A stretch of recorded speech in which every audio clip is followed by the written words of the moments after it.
No matter what you go through, keep dreaming. Keep going, don't quit, keep reaching.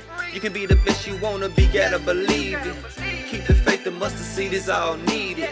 You gotta want it as bad as you breathe. My journey and your journey different, but you need. Well, top of the morning. Welcome back to the Keep Dreaming podcast. I'm your host, Mr. Charleston Gurley. I want to thank each and every one of you all for tuning in for another week of the Keep Dreaming podcast. I hope you enjoyed last week's episode as we talked about stewarding the bag, more importantly, stewarding the money. And I'm hoping that the tips that I gave you will help you to steward a little bit better as it relates to finances. And we're going to get into some other episodes as it gets further into the season. But today we're going to go back to something. So the episode before Steward the Money was talking about stewarding the quiet. But what happens after you have heard from God, you've gotten quiet and you've heard from the Father, what happens then? Well, the title of today's episode is going to be Stewarding the Movement. Ready, set, go. You see, when you were little, you played a game, and maybe it was tag, maybe it was a race. It could have been a number of different things, but there was a command that would say, ready, set, go. When I think about ready, that is preparing yourself. When I think about set, that means that you are getting still, you are getting quiet, you are getting neutral, but then you have the last word, go. Now it's time to move. So, what happens when we need to learn how to steward the movement? You see, a lot of people won't even move. A lot of people have gotten comfortable where they are. You've gotten comfortable in the season that you're in. You're comfortable in that house. You're comfortable in that relationship. And I'm not saying that any of that is wrong, but there may be an area in your life where God is asking you to move. And so today we're going to be talking about it. We're going to be covering 3 lessons as it relates to movement. The first lesson, provisions in the land that you're going to. The second lesson, God will be before you, beside you, and behind you. And then the third lesson, your destiny is tied to your future destination. So if you got your mug, water, tea, we're going to jump into our coffee segment. So I'm switching it up today. Again, I got some green tea, so I want to be a little bit more on the healthy side. So today we're going to do a cheers to you taking that step, you taking that leap of belief. There's an area in your life God is wanting you to move. You've been stagnant up until this point, and my prayer is that after this episode, you are willing to take that next step. Cheers.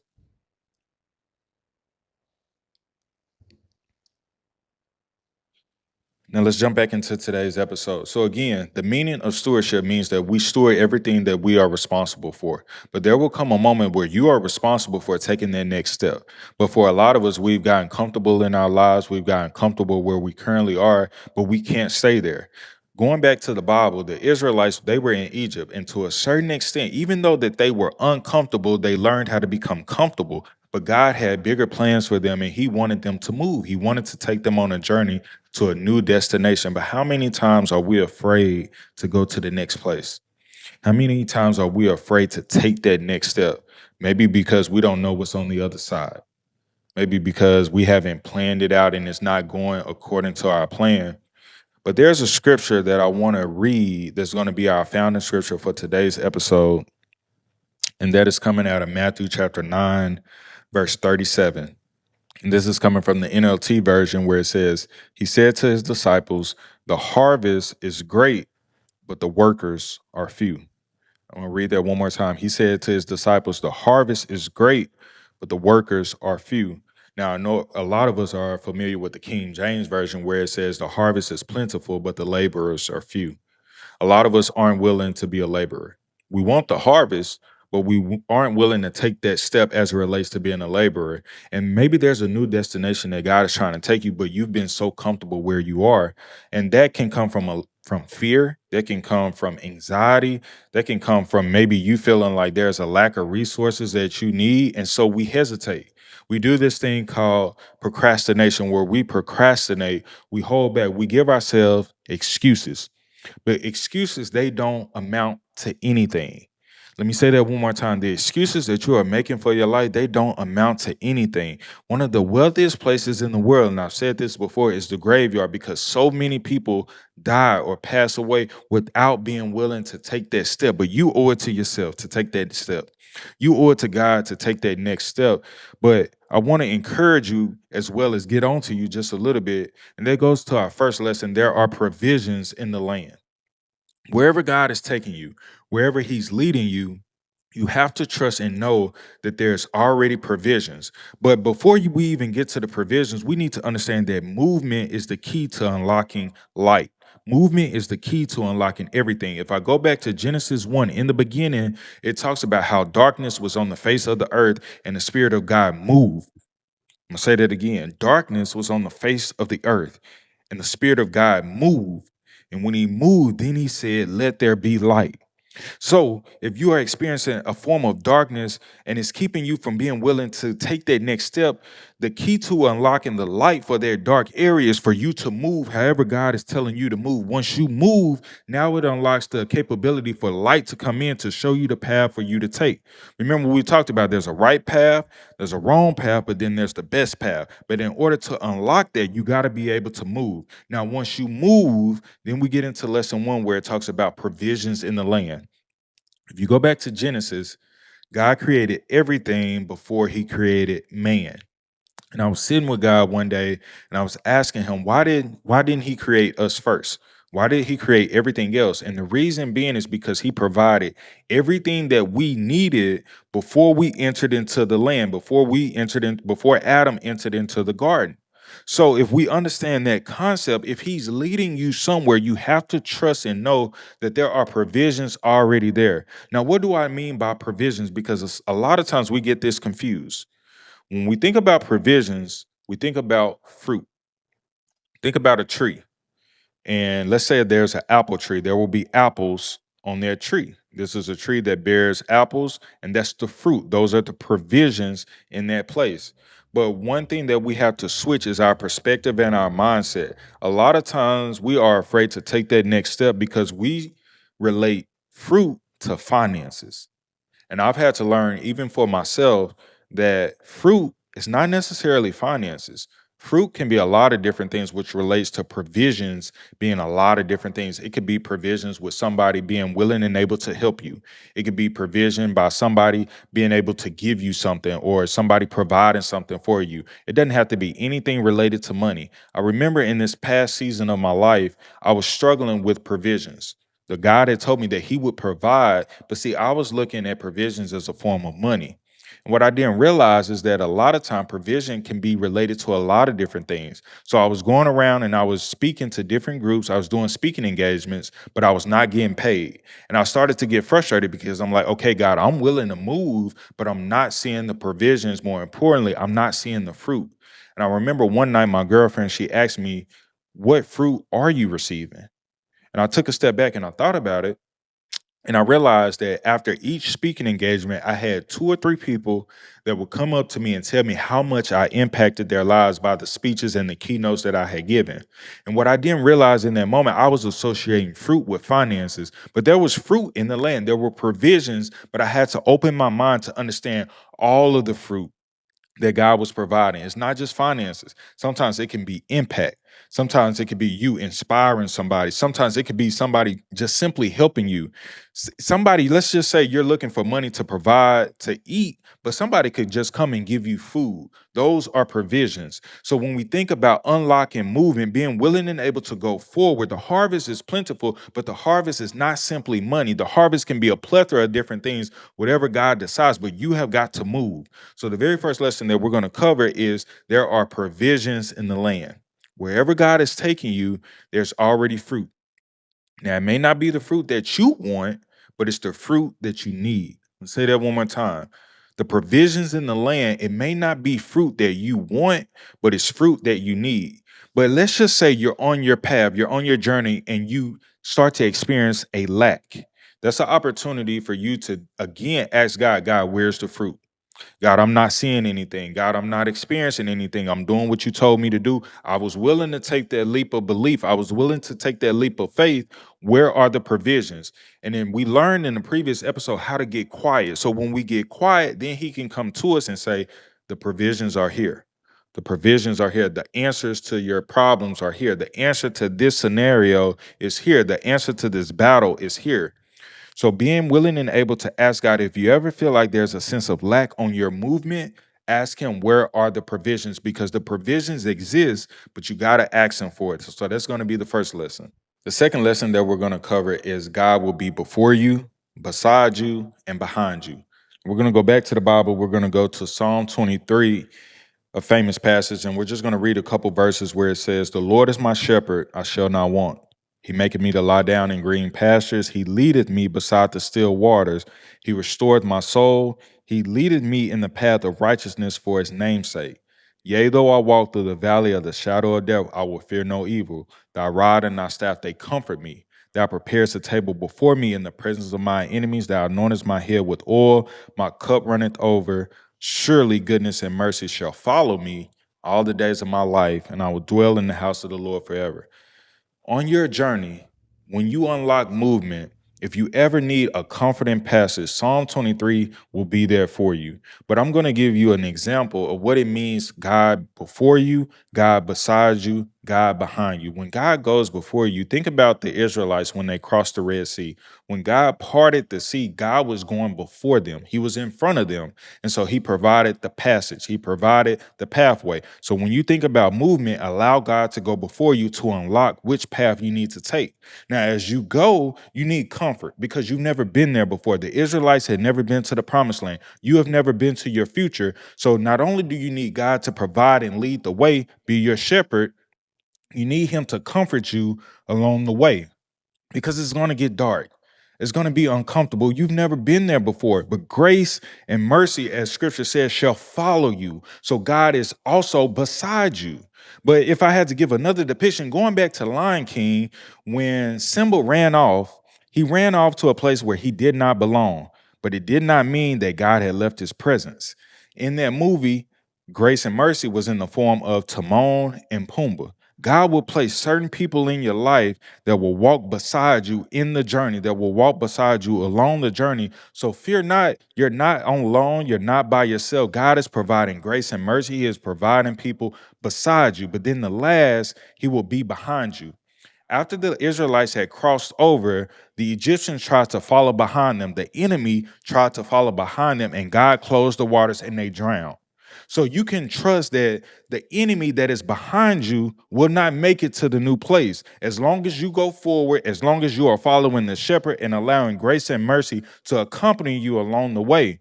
But not only will the enemy drown, your past self will drown. When the Israelites left Egypt, they were leaving a former version of themselves. They could not take the former version of them with them. You cannot take the former version of you with you. Your past can never meet your future. I'm going to say that again. You are in your present. You are familiar with your past. You're getting ready to go meet your future as long as you move. But your past can never meet your future. And the reason being is because your past had a different type of mindset. Your past had fear. Your past had doubt. You can't take that to the new version of you. The Israelites could not take that mindset that they had in Egypt into the promised land.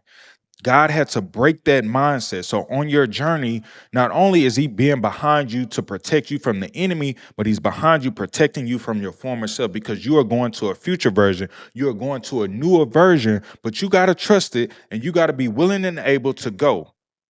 But there's a superpower that you have on your journey, and it is a form that we call remembrance. Remember is a superpower that you have been given because a lot of times on our journey, we have fear, we have doubt. And I'm not saying that you can't lean into them, but the superpower of remember is remembering where you once were and the pain that you went through, the sorrow that you had, the uncomfortability that you experienced. And when you remember, that gives you fuel to keep going forward because it has to be something greater than what it was back there. I'm going to say that again. Where you're going, where God is taking you, is greater than the former. And so sometimes you just got to reflect back on that past job. Sometimes you got to reflect back on that past location that you used to stay in, or that past relationship that you used to be in. The power of remembrance will give you the fuel to continue to go forward. Even when you make mistakes, even when you get to a point where you don't feel like you can go any further, the power of remembrance will lead you on. And that is a superpower that you got. If you find yourself getting stuck, just remember. Remember what it used to be like. Remember the prayers that you're currently living that you used to pray. And allow that to be fuel for you to keep going. You got to continue to put one foot in front of the next, one foot in front of the next. The thing about movement is that when you start off, it starts slow. But think of it like this. When you push a rock up a hill, it's very hard. It's very slow. But when you get to the top, and you push it down, now it picks up momentum. Now it picks up steam. More importantly, it picks up confidence. So the movement that you are lacking, the movement that you are not willing to take, once you start to move, you start to build a little bit more confidence in yourself. You start to build a little bit more confidence in God. And once you build up momentum, now you take off. When you take off, all the blessings, everything that you have been asking and praying for is on the other side of you being able and willing to unlock the movement. But you got to understand that God is going before you, paving the path that you need to take. He's walking alongside you, providing comfort, grace, and mercy, but he's also providing protection behind you, protecting you from the enemy and your former self. So the first lesson, there are provisions in the land. The second lesson, God will be before you, he will be beside you, and he will be behind you. The third and final lesson is your destination is tied to your destiny. Where God is taking you depends on your destiny. Your destiny depends on you making it to the destination. Your future self is dependent on you. The ultimate version of you is dependent on you, but you got to be willing and able to take that step. But a lot of us don't take that step because of fear. I'm not saying that fear can't exist, but there's a proper place to place the fear. You got to place fear behind you. We know that it exists because you've never been where you're going. What we place is behind you, and what we place in front is the why. Why are we willing to move? Why are we chasing this? Why are we trying to remember? A few episodes ago, I talked about your why is like your North Star. You are following behind it. So if I place my why in front, then I place fear behind. Now I understand the proper place to place these different things. And I understand that I'm trying to get to my destination because of my destiny. I'm trying to get to the ultimate version of myself. I got to be willing and able to go. I'm going to give you an acronym for the word go. Go is comprised of two letters, G and O. Goodbye, old. When I am willing and able to go, I am saying goodbye to the old me, goodbye to the old relationship, goodbye to the old destination, goodbye to everything that's in the past, goodbye. And I'm welcoming everything that God has for me in the new. When I think about go, ready, set, go, I say goodbye, so long to the old. You got to let go of the old. You got to let go of the past. You got to be willing and able to get uncomfortable. You have been given one life, and the one life that you have been given, you owe it to yourself to get to the destination that God has for you. But in order to do that, you got to take the step. You got to take the leap of belief. There's a movie that I think about, and it is Spider-Man Into the Spider-Verse. And there's a character by the name of Miles. And Miles is at the edge of a building. He's getting ready to jump. Now, stick with me for a little bit. He's getting ready to jump. When he jumps off the building, he jumps as Miles, but he falls into Spider-Man. I'm going to say that again. He jumps off the building as Miles, but he falls into Spider-Man. The lack of step that you are willing to take is keeping you from the ultimate version of yourself. When you take that leap, a lot of times we think that we're getting ready to fall to the ground. Miles didn't fall into the ground. He fell into Spider-Man. When you take that leap, you're not falling into failure. You're not falling into the ground, but you're falling into the future version of yourself. And if you ever give yourself an opportunity to fall, then that gives you the opportunity to soar. When Miles jumped off that building, he fell into Spider-Man, and then from there, he was able to soar. When you take that step, you take a step into the right, proper direction that God has for you, which is your ultimate future version, and now that gives you the ability to soar. God is going to lead you. God is going to be beside you, and God is going to protect you. But you got to be willing and able to take that next step and to go. Goodbye, old. Ready, set, go. Now, as I get ready to wrap up this episode, I just want to go back over the 3 lessons that we talked about. Number 1, why you can go. is that there are provisions already in the land. So you can trust that there are provisions there, there are resources there, there's fruit there.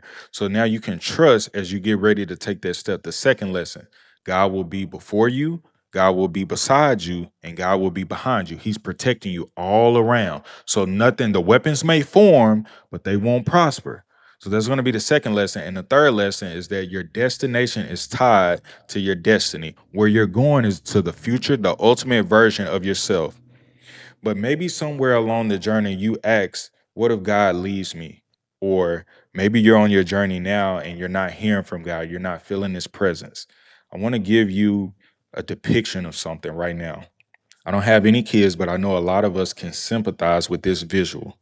Imagine there is a baby, you're holding the baby, and this baby is at a stage where he or she can now walk. And so you place the baby on the ground and you allow them to take their first steps. But as a parent, you're going to take a step back. And so the baby doesn't really know if you're there or not. They feel your presence, but you're not there holding their hands anymore. You're not there trying to guide them anymore. You are allowing them to do it themselves, but you're still there just in case they fall, you're going to catch them. That's no different than God.